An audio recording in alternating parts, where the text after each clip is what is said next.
where the mind is without fear and the head is held high, where knowledge is free.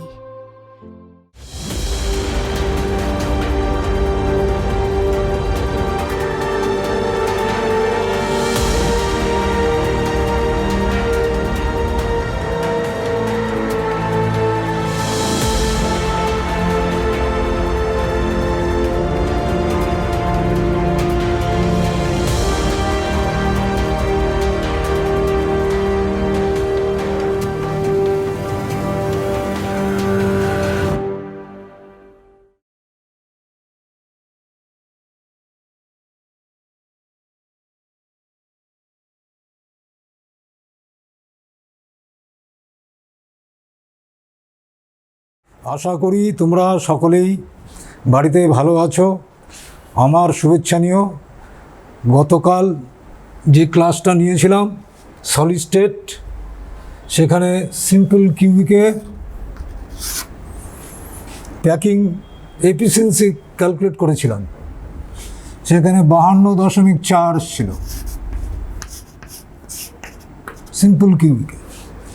আজকে আমরা গণনা করব body centred cubic, body centred দেহকেন্দ্রিক cubic, body centred কিউবিকে দেহকেন্দ্রিক ক্লাসে প্যাকিং এফিসিয়েন্সি কত হবে। আচ্ছা,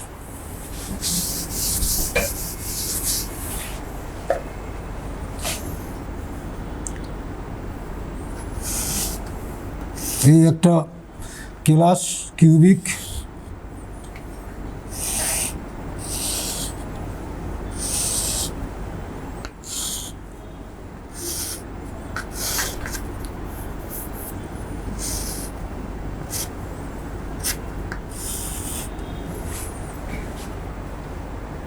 কিউবিক ক্লাসের এগুলো হচ্ছে বাহু, দৈর্ঘ্য এ, প্রত্যেকটা বাহুর দৈর্ঘ্য এ।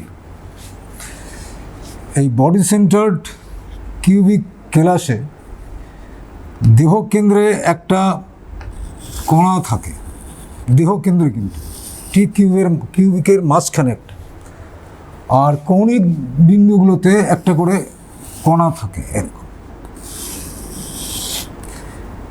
এই দেহকেন্দ্রে যে কণাটা আছে আর কৌণিক বিন্দুর যে কণাগুলো আছে তার সঙ্গে সংস্পর্শে থাকে।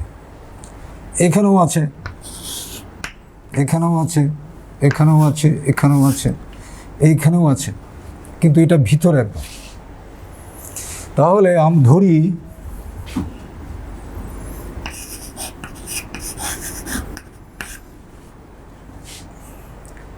কণার ব্যাসার্ধ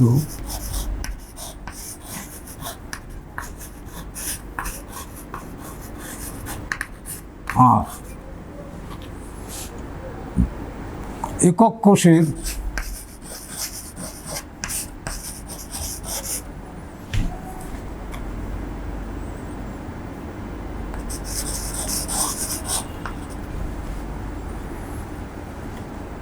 প্রান্ত দৈর্ঘ্য বা বাহুর দৈর্ঘ্য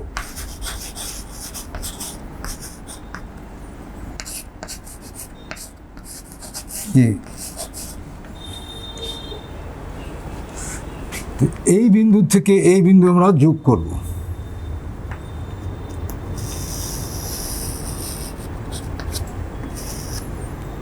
আর এই বিন্দু থেকে এই বিন্দু যোগ করব। এটাকে বলে ফেস ডায়াগোনাল, ফেস ডায়াগোনাল বলে। তাহলে এ বি সি ডি, এখানে দুটো সমকোণী ত্রিভুজ আছে। তোমার এইটা এইটা এটা সমকোণী। আর তাহলে আমরা এই বি সি ডি সমকোণী ত্রিভুজের এই বিডিটার বিডি দৈর্ঘ্য নির্ণয় করব। তাহলে ত্রিভুজ বি সি ডি ত্রিভুজের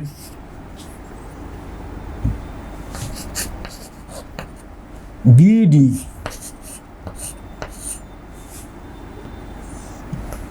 সমান BC square plus CD square. তাহলে বিসির মান আমরা বসিয়ে দিয়ে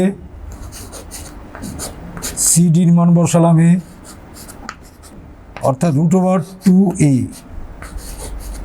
তাহলে এই বিডি মান দাঁড়ালো √2a। এডি এটা কোষের বাহু, এটাও এ হবে। তাহলে এখানে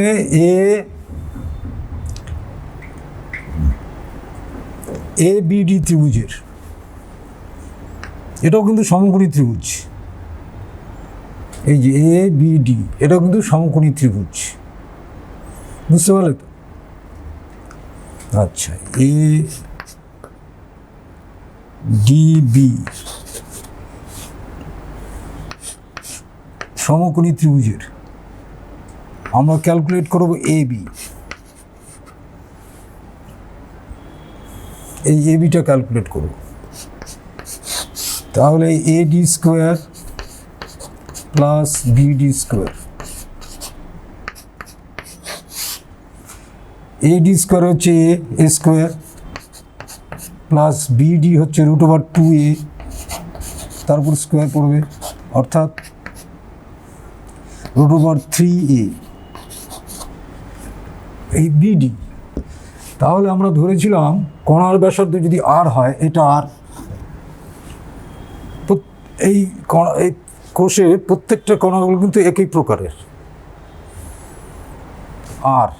তাহলে এটা আর, এইখান থেকে এইটুক আর, তাহলে এইখান থেকে এইটুক আর, আর এইখান থেকে এইটুক আর, তাহলে 4r হলো। তাহলে আমরা লিখতে পারি এ বি সমান 4r। আমরা এইখান থেকে ক্যালকুলেট করে দেখলাম এ বি √3a, তাহলে √3a equal to 4r, a equal to 4r by √3। তাহলে এই সম্পর্কটা কিন্তু আমাদের মনে রাখতে হবে যে কোষের বাহুর দৈর্ঘ্যের সাথে কণার ব্যাসার্ধের সম্পর্কটা। আচ্ছা, সিম্পল কিউবিকে আমরা জানি, শিখেছিলাম a ইকুয়াল টু 2r। আচ্ছা, এই ক্যালকুলেশনে মনে রাখতে হবে যে বডি সেন্টার কিউবিকে এই যে মাঝখানে যে অ্যাটমটা আছে বা কণাটা আছে, সেটা কিন্তু এই কৌণিক বিন্দুতে যে কণাগুলো আছে তার সঙ্গে সংস্পর্শে থাকবে। আচ্ছা, অর্থাৎ এই বিসি এখানে যে দুটো কণা আছে এরা কিন্তু পরস্পর সংস্পর্শে থাকবে না। এখানে বডি সেন্টার্ড কিউবিক কেলাসে বা দেহকেন্দ্রিক কেলাসে আমাদের দাঁড়ালো a ইকুয়াল টু 4r √2।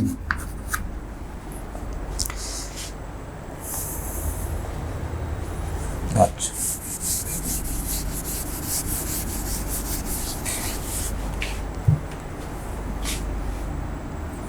কোষের আয়তন,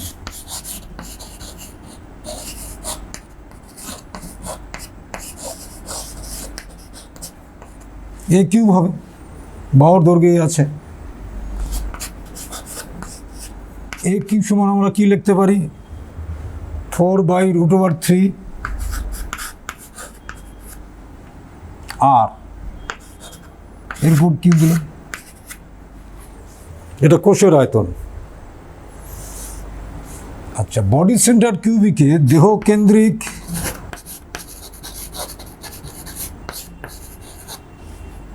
কেলাসে বা দেহকেন্দ্রিক কোষে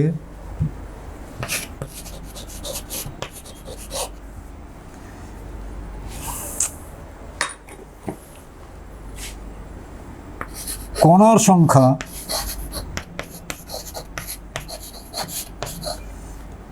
আমরা এর আগের দিন তোমাদের শিখিয়েছি যে simple cubic, body centre, face centre, end centre, এইসব কোষে কণা সংখ্যাগুলো কীভাবে গণনা করতে হয়। দেহকেন্দ্রিকে দেহের মাঝখানে একটা আছে, এই কিউবিকের মাঝখানে একটা, 8টা কর্নারে 8টা আছে, তাহলে আমরা লিখতে পারি 8 × 1/8 প্লাস 1 সমান 2। তাহলে দুটি কণার আয়তন, তাহলে আমরা 2 × কণার ব্যাসার্ধ আর ধরেছি, তাহলে 4/3πr³। এটা দুটি কণার আয়তন। তাহলে প্যাকিং এফিসিয়েন্সি কত হবে? প্যাকিং দক্ষতা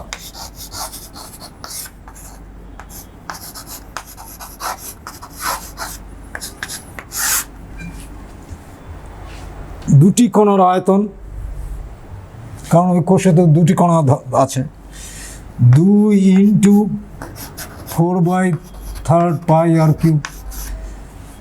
কোষের আয়তন 4/√3r³ × 100।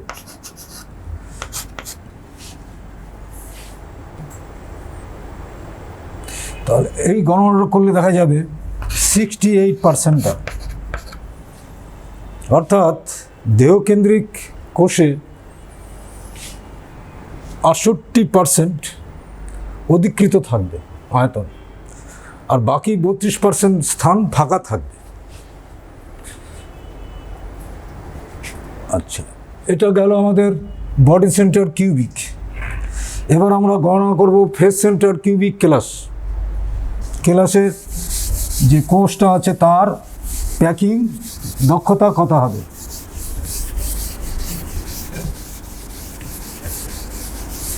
FCC, ফেস সেন্টার্ড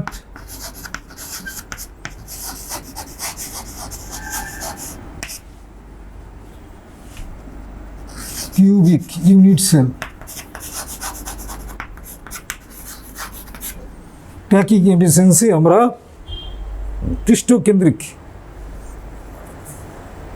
আচ্ছা,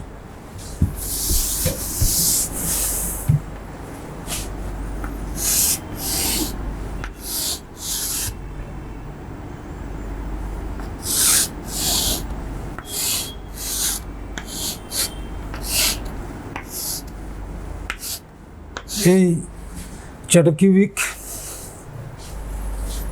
এই কর্নারগুলিতে গঠনকারী কণাগুলি থাকে। পৃষ্ঠতলে, প্রতিটা পৃষ্ঠতলে একটা করে কণা থাকে, কৌণিক বিন্দু তো থাকেই। আচ্ছা, এই কণাটা আমি বড় করে একটু আঁকছি। এটা এই তলের মাঝখানে আছে, এই গোলকটাকে আমি বড় করে আঁকছি, আর এই গোলকটাকে বড় করে আঁকছি।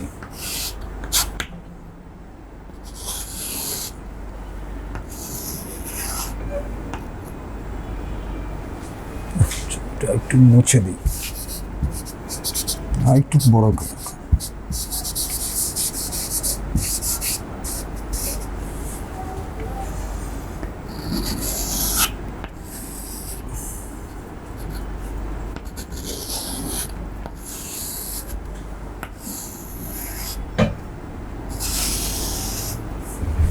একটা তলের আমি পৃষ্ঠতলের ছবি নিলাম, আঁকলাম।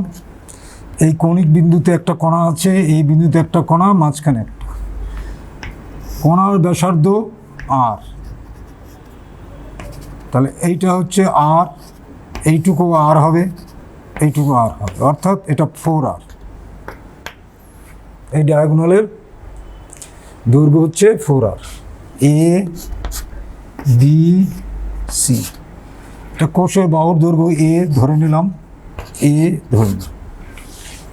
তাহলে আমরা ধরি বা ধরা যাক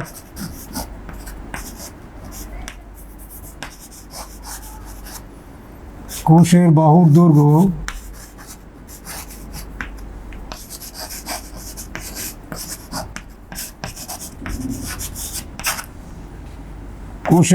দৈর্ঘ্য এ, কণার ব্যাসার্ধ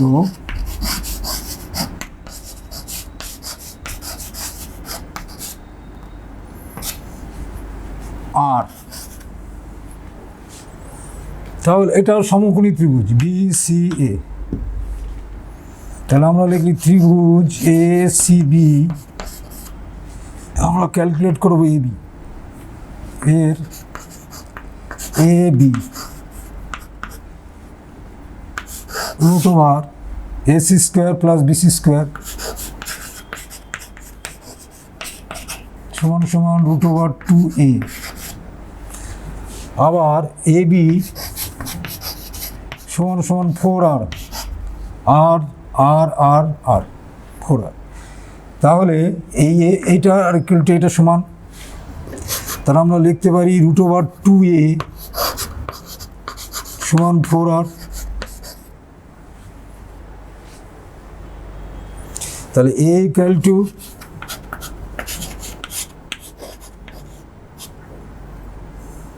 আর 2√2R। তাহলে ফেস FCC-তে, ফেস সেন্টার কিউবিকে A ইকুয়াল টু আমাদের পেলাম 2√2R। আচ্ছা, কোষের আয়তন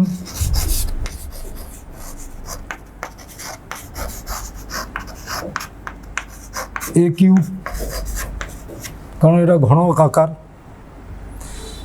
সমান সমান এর মানটা আমরা ক্যালকুলেট করেছি 2√2R, তাহলে এটা হোল কিউব। আচ্ছা, এবার কণার সংখ্যা আমরা নির্ণয় করব, কারণ প্রত্যেকটা পৃষ্ঠতলে একটি করে মাঝখানে কণা থাকে।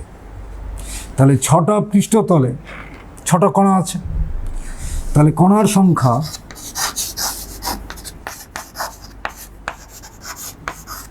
তাহলে 6 × ½ প্লাস 8টা কর্নারে 8 × 1/8, 3 + 1 = 4। তাহলে 4টি কোণার আয়তন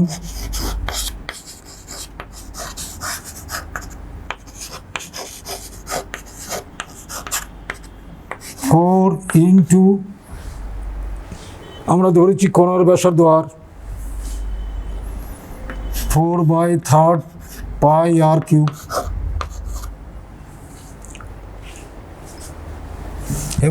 এবার আমরা প্যাকিং এফিসিয়েন্সি নির্ণয় করব। তাহলে প্যাকিং এফিসিয়েন্সি হচ্ছে 4টি কণার যে মোট আয়তন, তাহলে প্যাকিং এফিসিয়েন্সি, প্যাকিং দক্ষতা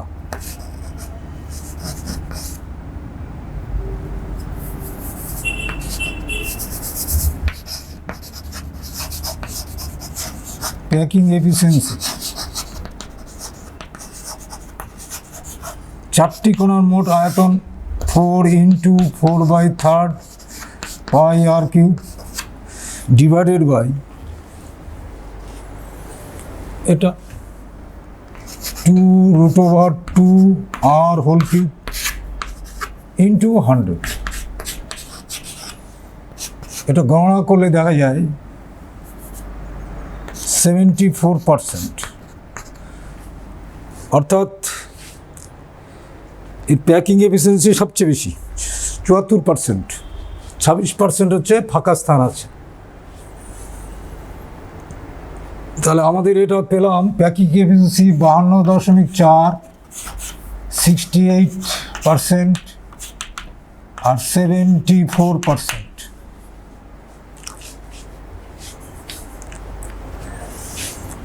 আচ্ছা, এই গেল আমাদের প্যাকিং দক্ষতা। এবার আমাদের কিছু প্রবলেম শিখতে হবে।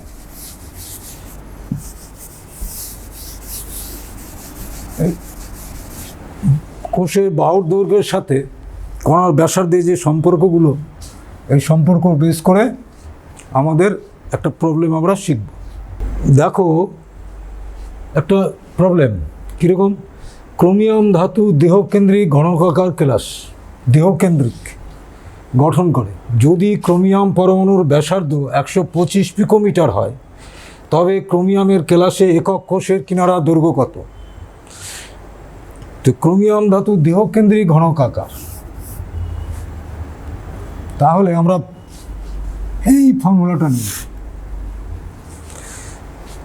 তাহলে বিসিসি কিউবিক কেলাসে আমরা জানি a = 4r/√3। আর এর মান দেওয়া আছে, ক্রোমিয়াম পরমাণুর ব্যাসার্ধ দেওয়া আছে 125 পিকোমিটার, আর এর মান দেওয়া আছে। তাহলে 4/√3 × 125। তাহলে এ হচ্ছে কোষের কিনারা এ, তাহলে এর একক কী বেরোবে? পিকোমিটারেই বেরোবে। এটা ক্যালকুলেট করলে দাঁড়াবে 288.6 মতো দাঁড়াবে, এত পিকোমিটার। এইরকম সমস্যাগুলো তোমাদের পরীক্ষার সাথে দেওয়া হয়, এবং এটা মনে রাখতে হবে, এই রিলেশনটাও ভালো করে মনে রাখতে হবে। সিম্পল কিউবিকে কত, বডি সেন্টারে কত হয় এফসিসিতে, এর সাথে আর এর সম্পর্কগুলো কী কী। আচ্ছা, এখন আমরা শিখব হচ্ছে কেলাসের ঘনত্ব। কেলাসের ঘনত্ব আমরা শিখব। কেলাসের ঘনত্ব আমরা শিখব।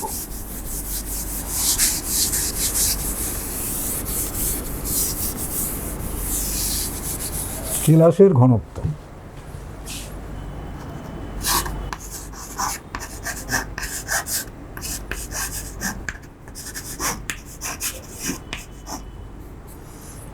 কেলাসের ঘনত্ব। আচ্ছা, মনে রাখতে হবে যে কেলাসের ঘনত্ব নির্ভর করে কেলাসে কণা সংখ্যার উপর, অর্থাৎ একক কোষে কণা সংখ্যার উপর কেলাসের ঘনত্ব নির্ভর করে। যত বেশি কণা হবে ঘনত্ব বেশি হবে।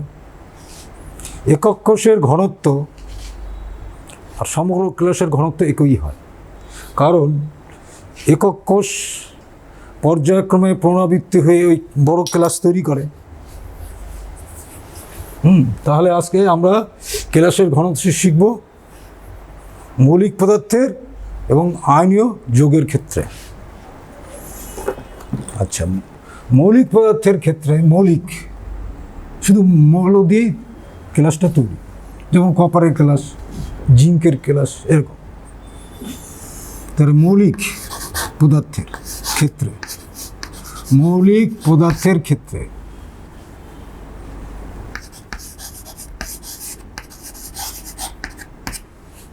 কেলাসের ঘনত্ব নির্ণয় করব। আচ্ছা, ধরা যাক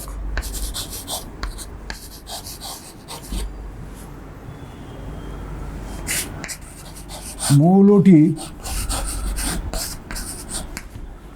পারমাণবিক গুরুত্ব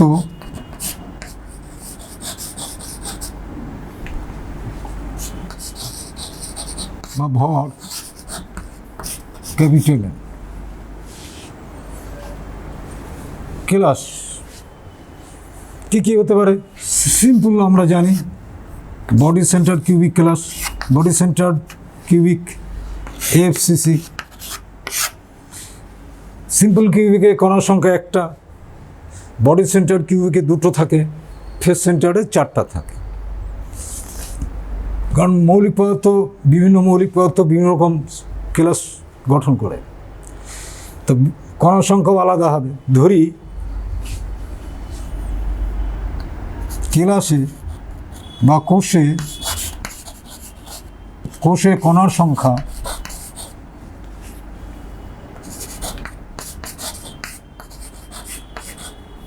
জেড।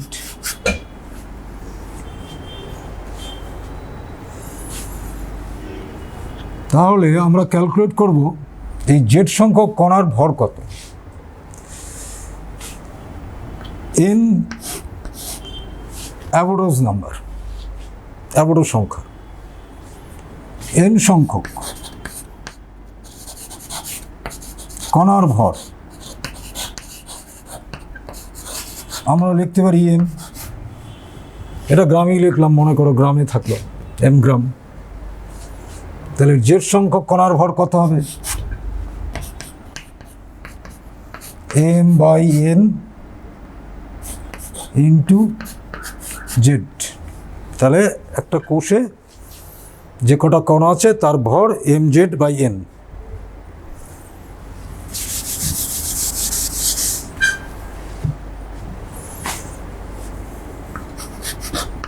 ধরি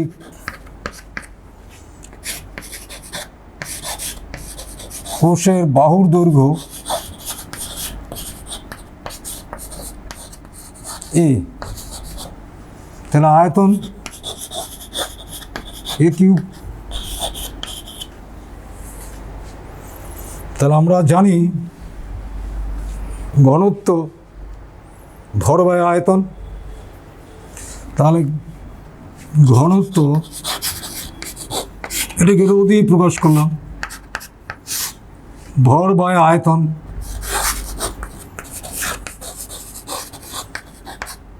ভর হচ্ছে এইটা mz/n,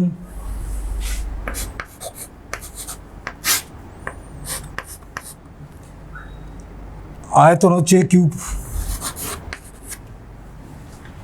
তাহলে ঘনত্ব mz/n a³। n Avogadro's number, এ বাহুর দৈর্ঘ্য, m হচ্ছে পারমাণবিক ভর, z একটা কোষে যতগুলি কণা থাকে তার সংখ্যা। আচ্ছা, বেশিরভাগ ক্ষেত্রে এটা পিকোমিটারে দেওয়া থাকে, এটা লক্ষ্য রাখতে হবে তোমাদের।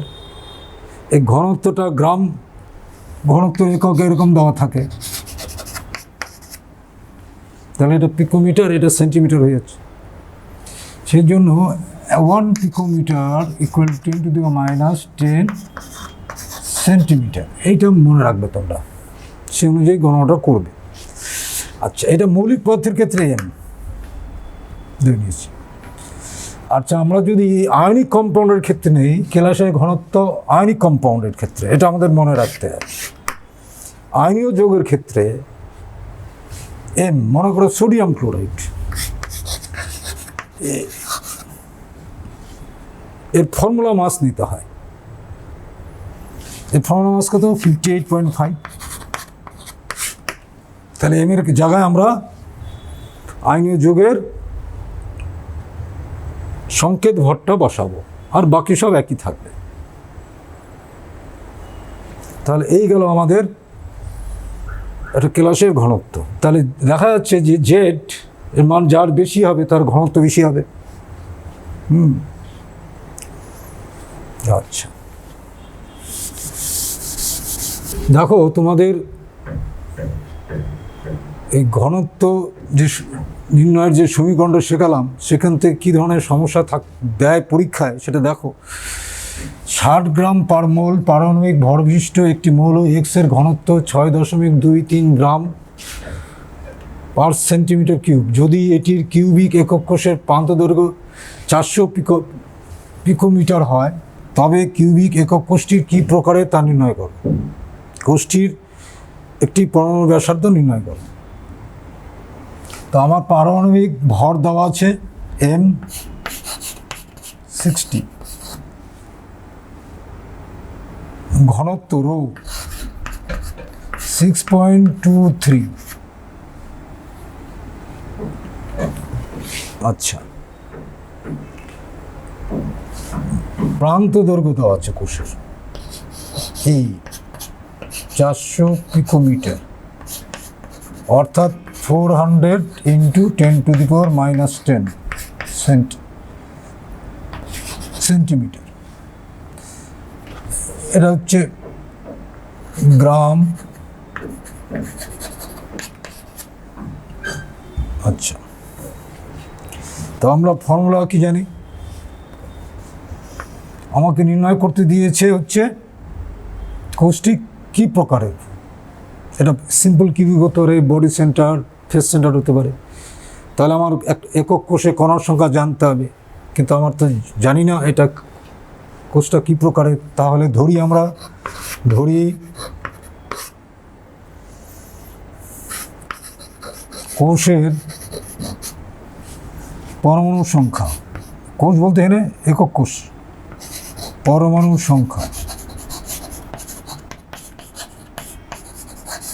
জেড। তাহলে rho equal to M Z by N A cube, এটা ফর্মুলা ছিল। তাহলে আমাদের রো হচ্ছে ঘনত্ব 6.23, এন 60 দেওয়া আছে, জেডটা আমাদের নির্ণয় করতে হবে। এন অ্যাভোগাড্রো সংখ্যা,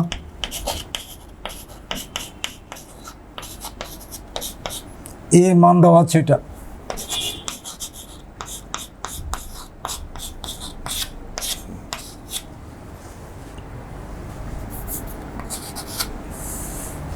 তাহলে এই গণনা থেকে আমরা জেডটা ক্যালকুলেট করব। তাহলে জেড ক্যালকুলেট করলে তোমরা 4 পাবে, এই 4। তা সিম্পল কিউবে একক কোষে 1টা থাকে, বডি সেন্টার কিউবিকে 2টা থাকে, ফেস সেন্টারে 4টা থাকে। তাহলে তোমরা দেখতে পাচ্ছ যে জেডের ভ্যালু 4, তার মানে এই কোষটা হচ্ছে কি প্রকার? পৃষ্ঠকেন্দ্রিক কেলাস, পৃষ্ঠকেন্দ্রিক এফসিসি। এখান থেকে এই কোষের এই যে 4 মান বেরোলো জেড, এখান থেকে নির্ণয় করতে হবে এটা কি প্রকারের কেলাস।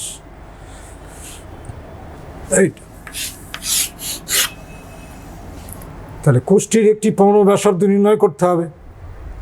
তাহলে একটু আগেই আমরা শিখেছি 4r ইকুয়াল টু √2a। তাহলে আর আমাকে নির্ণয় করতে হবে। তাহলে √2 ডিভাইডেড বাই 4 ইন্টু, এটা কোথা থেকে পেলাম?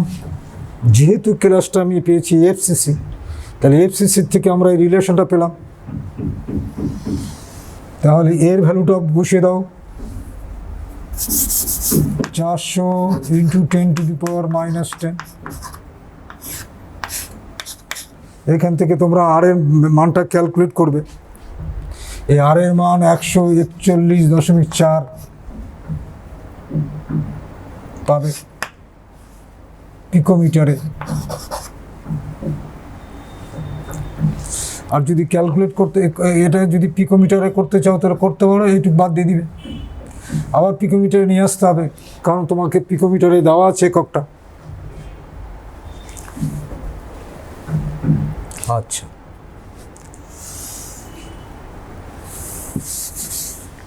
Packing in solids.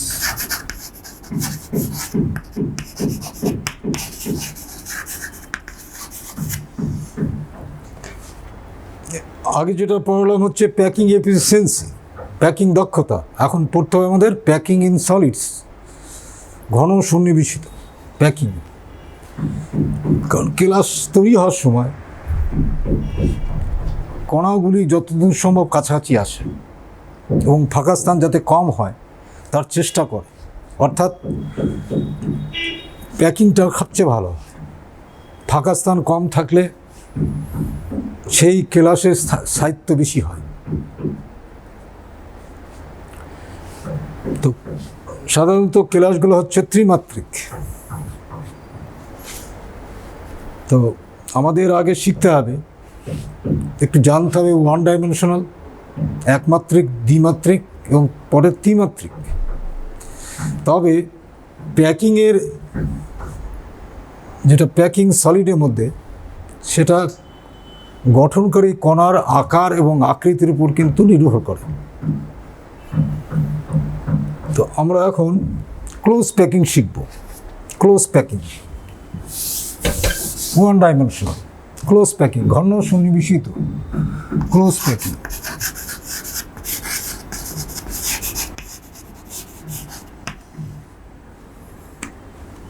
Close packing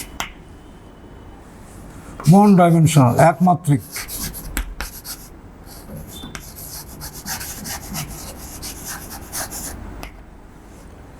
one dimensional কীরকম থাকে, ধরে নিলাম কণাগুলো গোলাকার, এরকম একটা কণা আর একটা কণার টাচে থাকে, এরকম পরপর সাজানো থাকে, এটা ওয়ান ডাইমেনশনাল। ধরো এই কণাটা আছে, এই কণাটা এই কণা হচ্ছে প্রতিবেশী, পরস্পর স্পর্শে আছে, তবে আমরা বলবো যে এই কণার কোঅর্ডিনেশন নাম্বার হচ্ছে 2, যেহেতু দুটো টাচে আছে। এবার আমরা শিখি টু ডাইমেনশনাল।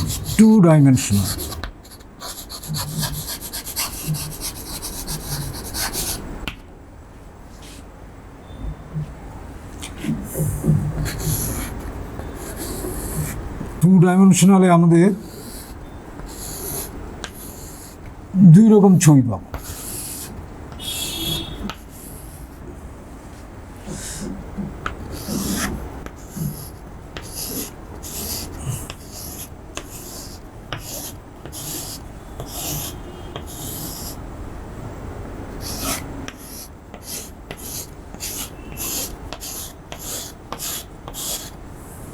এক নম্বর,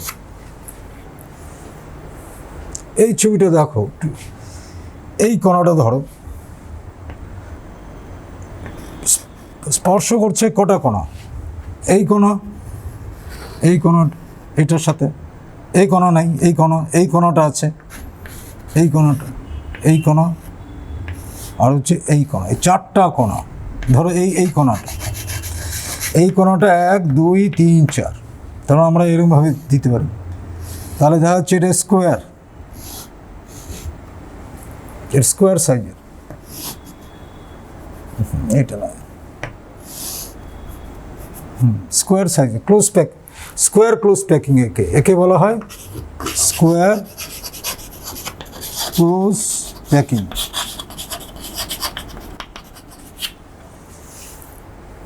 পর এই কণা, চারটা কণা টাচে আছে, সেই জন্য এর কোঅর্ডিনেশন নাম্বার হলো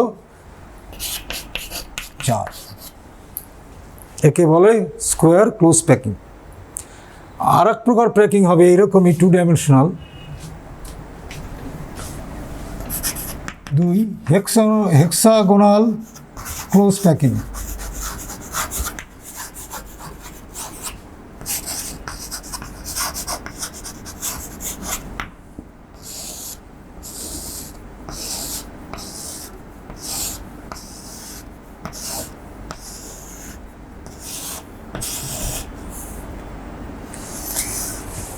তোমরা খেয়াল করো, এই কণাটা ঠিক উপরে, ঠিক এইটার সাথে এটা টাচ করা হচ্ছে, আর এখানে থাকবে এই যেখানে ফাঁকা অংশ আছে, অবনমিত অংশ, সেই জায়গায় আরেকটা কণা থাকবে, এই জায়গাগুলোতে কণা থাকবে। এইরকম এক ধরনের প্যাকিং, এইরকম প্যাকিংগুলোকে বলে হেক্সাগোনাল ক্লোজ প্যাকিং বলে। এই যে এতে ফাঁকা স্থানের পরিমাণ কম থাকে, হেক্সাগোনাল। দেখো এই কণাটা, এটা এই ছবিটা এরকম আসবে, একটু এরকম 1 2 3 4 5 এরকম। ছবিটা যদি একদম এক্সাক্ট গোল করা যেত হয়ে যেত, 1 2 3 4 5 6, তাহলে কোঅর্ডিনেশন নাম্বার 6। তাহলে এই কণার কোঅর্ডিনেশন নাম্বার কত হলো? 6। আচ্ছা, এটাকে বলা হচ্ছে হেক্সাগোনাল ক্লোজ প্যাকিং। এইরকম, এটাকে আমরা সরলরেখা দিয়ে যুক্ত করছি, এরকম হেক্সাগোনাল, এটা হেক্সাগোনালের ছবি, কোঅর্ডিনেশন নাম্বার 6। এটার প্যাকিং দক্ষতা হচ্ছে 52.4, এইরকম প্যাকিং হলে। আর এর প্যাকিং হলে এই 60%-এর মতো প্যাকিং এফিসিয়েন্সি।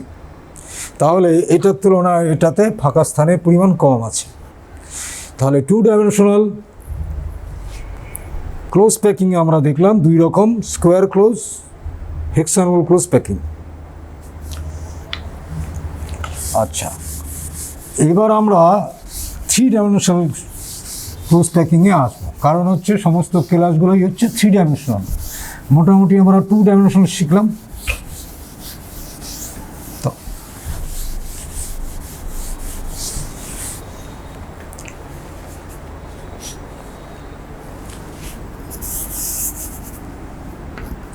থ্রি ডাইমেনশনাল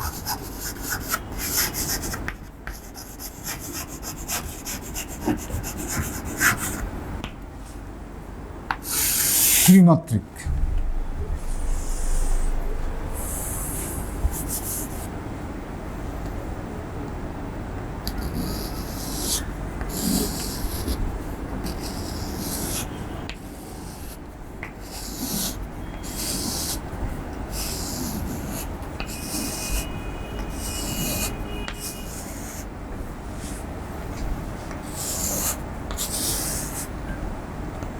আমরা নিব হচ্ছে 3 ডাইমেনশনালে হেক্সাগোনালে যে ক্লোজ প্যাকিংটা নিয়েছিলাম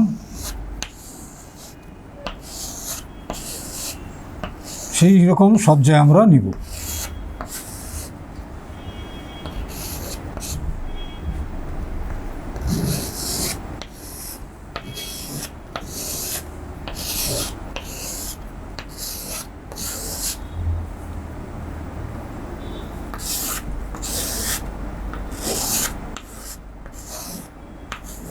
এইরকম, এটা হচ্ছে এ লেয়ার, ভূমি স্তরের যে লেয়ারটা 2 ডাইমেনশনাল আমরা যেটা এঁকেছিলাম হেক্সাগোনালে ওরকম।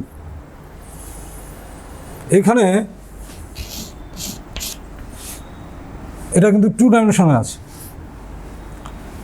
এটাতে এইখানে একটা ভয়েড আছে, এই জায়গাটাতে, এই ভয়েড ফাঁকা স্থান, ভয়েড বলে।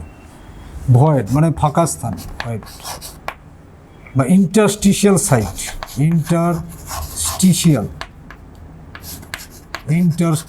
সাইট বলে।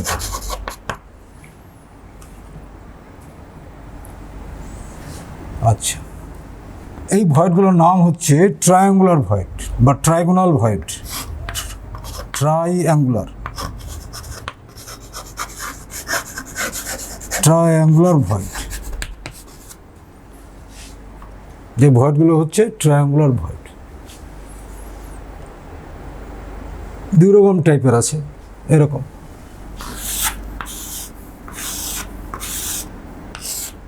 এইরকম একটা ভয়েড থাকতে পারে, আবার এটার এরকম,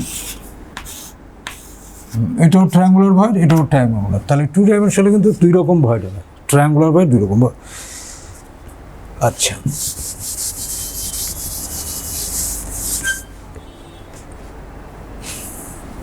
এটার উপরে আর একটা লেয়ার কণার। দেখো, এই যে লাল পেন্সিল দিয়ে যে কণাগুলো আমরা এঁকেছি, এই যে ফাঁকা স্থানে যেগুলো আছে,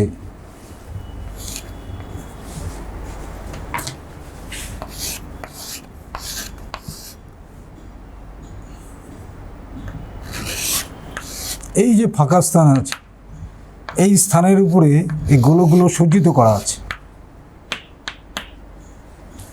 এই যে এটার উপরে এই ফাঁকা স্থানের উপর গোলকগুলো এবার সজ্জিত আছে। তাহলে এটা হচ্ছে এ লেয়ার, এটা হচ্ছে বি লেয়ার, এ লেয়ার, এটা বি লেয়ার। এর উপরে আর একটা লেয়ার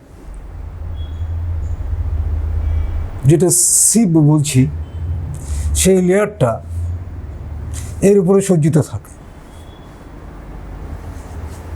তাহলে 3টে লেয়ার দিয়ে বা 3টা স্তর দিয়ে একটা ক্লাসের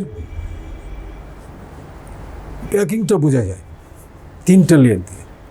অর্থাৎ এই 3টা লেয়ারের পর্যায়ক্রমিক পুনরাবৃত্তির ফলে সমগ্র একটা ক্লাস তৈরি হয়।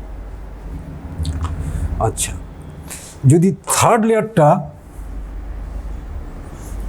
আমরা এর উপরে স্থাপন করব, এখানে 2 রকমের ভয়েড আছে। দুই রকমের ভয়েড, একটা tetrahedral void, tetrahedral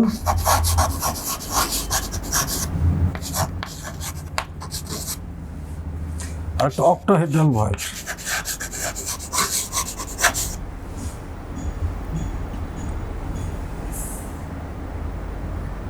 tetrahedral void, octahedral void. Tetrahedral void হচ্ছে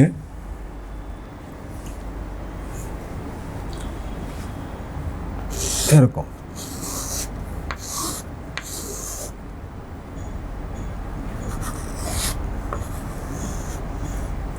এই যে ট্রায়াঙ্গুলার ভয়েডের উপরে আর একটা কণা হয়, উপরে আছে বা নিচে আছে, এর ফলে যে ভয়েডটা তৈরি হয় সেটা টেট্রাহেড্রাল ভয়েড বলে। অর্থাৎ এরকম এখানে একটা ভয়েড ভি,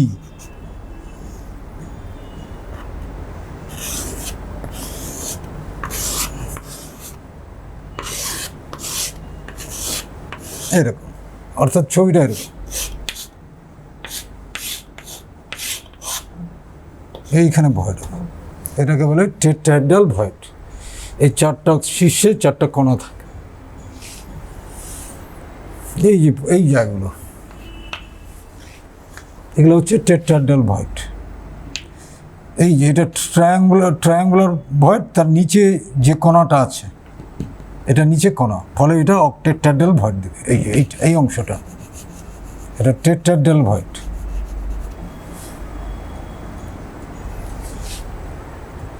এবং আর একটা ভয়েড আছে এই জায়গাটাতে, এই যে ছবিটা আছে এইখানে, এই জায়গাটাতে এই একটা কণা, এই একটা কণা, এই কণা, এর ফলে একটা ভয়েড, আর নিচে এইটা একটা কণা, এই তিনটে কণা, অক্টাহেড্রাল ভয়েড। এটাকে না বলে অক্টাহেড্রাল ভয়েড। অক্টাহেড্রাল ভয়েডটা কীরকম হয়?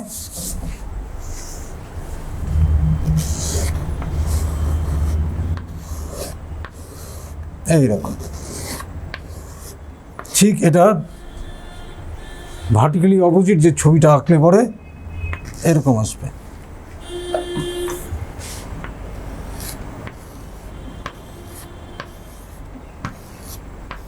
এইরকম, অর্থাৎ দুটো টেট্রাহেড্রাল ভয়েড যুক্ত করলে যেটা হয় সেটি হচ্ছে অক্টাহেড্রাল ভয়েড।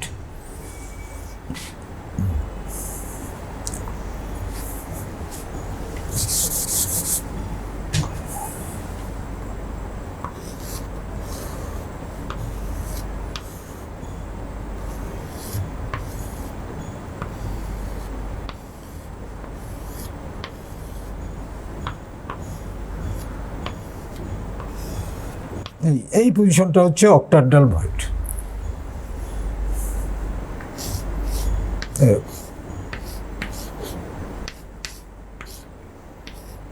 ভয়েডটা এইখানে অক্টাহেড্রাল ভয়েড, এইখানে গোলকগুলো থাকে, ওই জন্য আমার অক্টাহেড্রাল ভয়েড। তাহলে দুই রকম ভয়েড এটাতে তৈরি হয়, একটা টেট্রাহেড্রাল ভয়েড, অক্টাহেড্রাল ভয়েড। এবার আর একটা লেয়ার যেটা সি বলা হচ্ছে, আর একটা থার্ড লেয়ার যেটা দুই রকমভাবে এখানে সজ্জিত হতে পারে, দুই রকম। একরকম হচ্ছে বলা হচ্ছে হেক্সাগোনাল ক্লোজ প্যাকিং, আর এখন হচ্ছে cubic close packing. Hexagonal close packing কি? এই যে এ লেয়ার, ঠিক উলম্বভাবে এ লেয়ারটা, যে এ লেয়ারের উপরে উলম্বভাবে আর একটা লেয়ার প্লেসমেন্ট করা থাকে। অর্থাৎ আরও সহজভাবে বলা যায় যে থার্ড লেয়ারটা আমরা যদি এই টেট্রাহেড্রাল ভয়েডের উপরে যদি সজ্জিত করা যায় তাহলে হেক্সাগোনাল ক্লোজ প্যাকিং হয়। দেখা গেছে অনেক ক্লাসে এই ধরনের প্যাকিং আছে, হেক্সাগোনাল ক্লোজ প্যাকিং টেট্রাহেড্রাল ভয়েডের উপরে এ। তার মানে দাঁড়ালো যে এ বি, থার্ড লেয়ারটাও আবার এ হয়ে যাচ্ছে, আর এই ফোর্থ লেয়ারটাও বি হয়ে যাচ্ছে। অর্থাৎ এগুলোকে বলে A B type. Hexagonal close packing হচ্ছে এ বি টাইপ। এতে কোঅর্ডিনেশন নাম্বার 12 হয়। একই তলে 6টা কণা থাকে, নিচে 3টে উপরে 3টে, মোট 12টা। এবং প্যাকিং এফিসিয়েন্সি এদের 74%। Packing efficiency 74। কোন কোন কাদের ক্লাসে দেখা যায়? জিঙ্ক, ম্যাগনেসিয়াম, টাইটেনিয়াম, এ ধরনের ক্লাসে দেখা যায়। Hexagonal close packing. আচ্ছা, এবার আর এক টাইপের আছে কি কিউবিক ক্লোজ প্যাকিং। অক্টাডাল ভয়েডের উপরে যদি প্লেস করা যায়, অক্টাডাল ভয়েডের উপরে থার্ড লেয়ারটা দেওয়া যায়, তাহলে কিউবিক ক্লোজ প্যাকিং আসে। এ এবং বির সাথে কোনো রকম মিল থাকে না, তৃতীয় স্তরেরটা। অক্টাডাল ভয়েডের উপরে যদি দেওয়া যায় তাহলে আসে কিউবিক ক্লোজ প্যাকিং। অর্থাৎ এ বি সি 3টি আলাদা, সেজন্য এদেরকে বলে A B C type. A B C অর্থাৎ এ একরকম, বি একরকম, সি একরকম। এটা হওয়ার পর আবার ফিরে আসে A B C type. Cubic close packing এদেরও কোঅর্ডিনেশন নাম্বার 12 হয় এবং প্যাকিং এফিসিয়েন্সি 74%। তাহলে কিউবিক ক্লোজ প্যাকিংকে আর অনেক সময় বলে face centred cubic. Face centred cubic, face centred কিউবিকই বলে। কাদের ক্ষেত্রে দেখা যায়? কপার, সিলভার, গোল্ড, এদের ক্ষেত্রে কিউবিক ক্লোজ প্যাকিং দেখা যায়। তাহলে এদেরকে হেক্সাগোনাল ক্লোজ প্যাকিং হচ্ছে এবি টাইপ, আর হচ্ছে কিউবিক ক্লোজ প্যাকিং হচ্ছে A B C A type. আচ্ছা, এছাড়াও আর এক প্রকার প্যাকিং দেখা যায়, সেটা হচ্ছে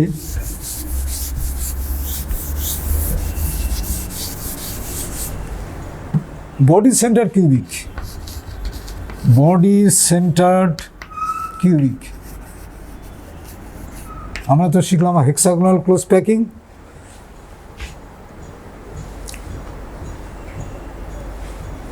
কিউবিক ক্লোজ প্যাকিং, আর একটা হবে body centred cubic. Body centred cubic কাদের এটা দেখা যায়? Body centred cubic alkali metal, lithium, sodium, potassium, এইসব মেটালের বডি সেন্টার্ড কিউবিক দেখা যায়। আচ্ছা, এই গেল আমাদের প্যাকিং। আচ্ছা দেখো, voids in close packed structure of crystal. তাহলে আমরা দুই ধরনের ভয়েড শিখলাম, টেট্রাহেড্রাল ভয়েড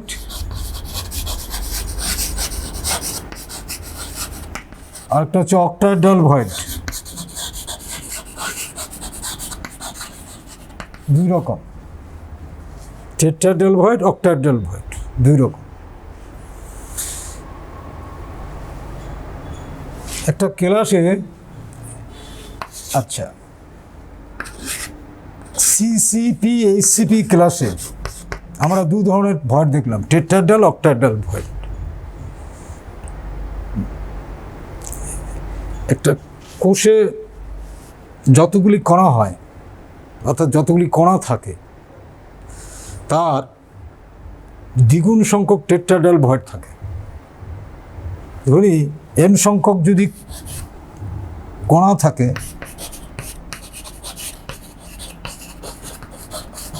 কোনো একক কোষে যদি এন সংখ্যক কণা থাকে, কিন্তু এইচসিপি কিউবিক ক্লোজ প্যাকিংয়ে, তাহলে টেট্রাহেড্রাল ভয়েড হবে 2n সংখ্যক। টেট্রাহেড্রাল ভয়েড হবে 2n সংখ্যক tetrahedral void.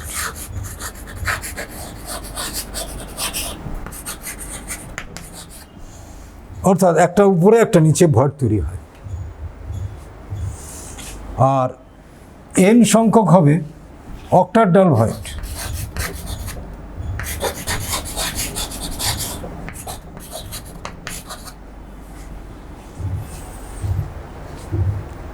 Hexagonal close packing এবং কিউবিক ক্লোজ প্যাকিংয়ে n সংখ্যক যদি তোমার কোনো কোষে কণা থাকে, তাহলে টেট্রাহেড্রাল ভয়েড হবে 12, আর অক্টাহেড্রাল ভয়েড হবে এন সংখ্যক, অর্থাৎ সংখ্যার কণার দ্বিগুণ, আর যতগুলি কণা ততগুলি অক্টাহেড্রাল ভয়েড তৈরি হয়। আচ্ছা, এবার আমরা শিখব রেডিয়াস রেশিও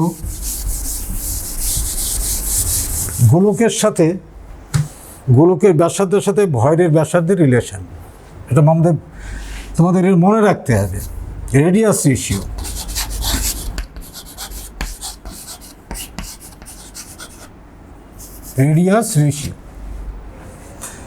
আর ভয়েড, অর্থাৎ ভয়েডের ব্যাসার্ধ, গোলকের ব্যাসার্ধ যদি 0.225 হয় এই রেশিওটা, তাহলে তোমার ওটা টেট্রাহেড্রাল ভয়েড। আর যদি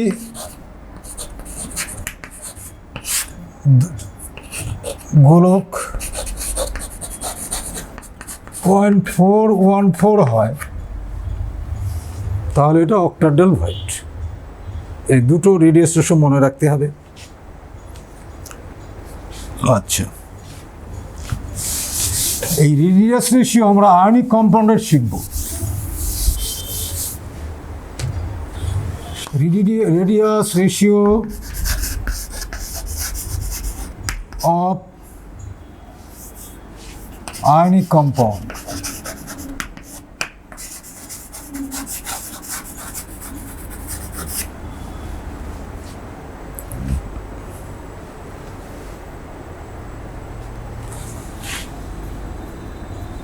একটা আয়নীয় কম্পাউন্ডে ক্যাটায়ন অ্যানায়ন থাকে এবং একটা নির্দিষ্ট কোঅর্ডিনেশন নাম্বার থাকে, সবর্গাঙ্ক বলে। যেমন মনে করো সোডিয়াম ক্লোরাইডে 6:6 থাকে, সোডিয়ামের কোঅর্ডিনেশন নাম্বার 6, ক্লোরাইডেরও 6। তাহলে ক্যাটায়ন আয়ন এবং অ্যানায়ন আয়ন, তো ক্যাটায়নের ব্যাসার্ধ অ্যানায়নের ব্যাসার্ধ আমরা ব্যাসার্ধ। আর ক্যাটায়ন আর অ্যানায়ন, এই ব্যাসার্ধের মান যদি 0.225 থেকে 0.225 থেকে তোমার যদি 0.414 হয় তাহলে ওটা বলবো আমরা চতুস্থলকীয়, অর্থাৎ কোঅর্ডিনেশন নাম্বার 4 কেলাসের গঠন দাঁড়াবে তোমার চতুস্থলকীয়। যেমন মনে করো জিঙ্ক সালফাইড উদাহরণ। আর যদি মানটা 0.414 আর প্লাস আর মাইনাস লিখলাম 0.414 থেকে 0.732 হয় তাহলে এই কোঅর্ডিনেশন নাম্বার হবে 6, অক্টাহেড্রাল অষ্টতলকীয় সোডিয়াম ক্লোরাইড। আর যদি 0.732, এটা থেকে একটা পাল্লা, কিন্তু এই পাল্লার মধ্যে থাকতে হবে মানটা, অর্থাৎ এটা যেমন 0.14 থেকে বেশি হতে হবে কিন্তু এর থেকে কম হতে হবে।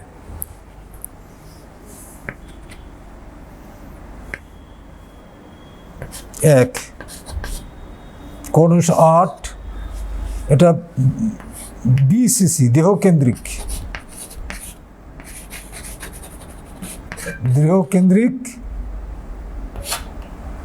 এটা দেহকেন্দ্রিক ক্লাস। যেমন মনে সিজিয়াম ক্লোরাইড, এটা দেহকেন্দ্রিক হবে।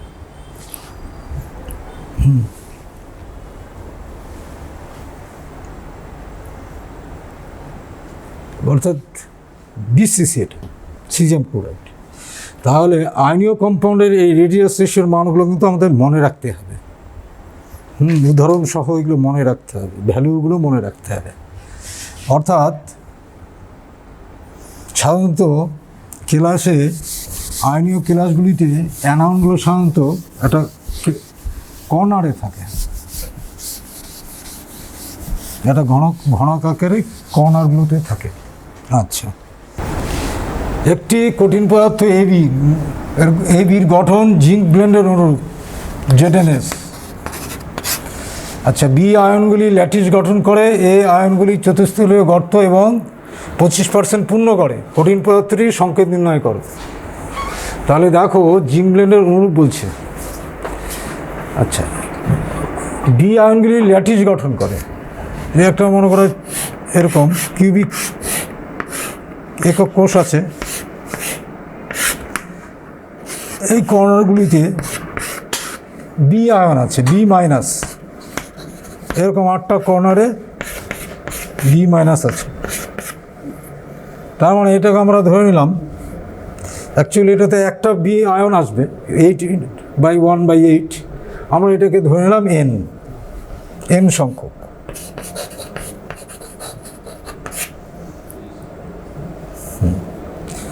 তাহলে এন সংখ্যক যদি এই কোষে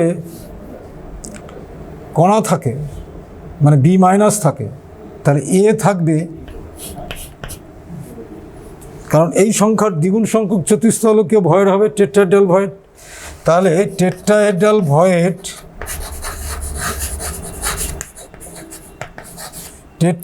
ভয়েডের সংখ্যা হবে 2n, কারণ বি মাইনাসগুলো কর্নারে আছে, এ আয়নগুলি টেট্রাহেড্রাল ভয়েড আছে, তাহলে বি আয়নের সংখ্যা হবে 2n। তাহলে এ বি কণার সংখ্যার অনুপাত কত হবে?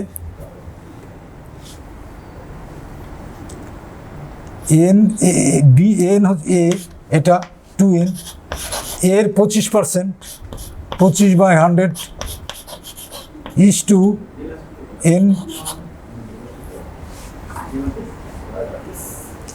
তাহলে আমাদের দাঁড়ালো n/2 is to n, n is to 2n, 1 is to 2, অর্থাৎ এ একটা বি দুটা। তাহলে সংকেত AB2। এরকম টেট্রাহেড্রাল ভয়েড, অক্টাহেড্রাল ভয়েড দিয়ে এরকম ধরনের তোমাদের প্রবলেম দেওয়া হয়, এবং যে কোনো পরীক্ষাতেই এই ধরনের প্রবলেম দেয়। কিন্তু মনে রাখতে হবে যে এই যে ল্যাটিস যে কেলাসটা দেওয়া আছে, কর্নারে কোন অ্যাটমগুলো আছে, সেটা সবচেয়ে ইম্পর্ট্যান্ট। তাহলে আজকে তোমাদের এই পর্যন্ত থাকলো। আগামী দিন আবার ক্লাস নেব এই চ্যাপ্টারটার উপরেই। ভালোভাবে থাকো, এখানেই শেষ করছি।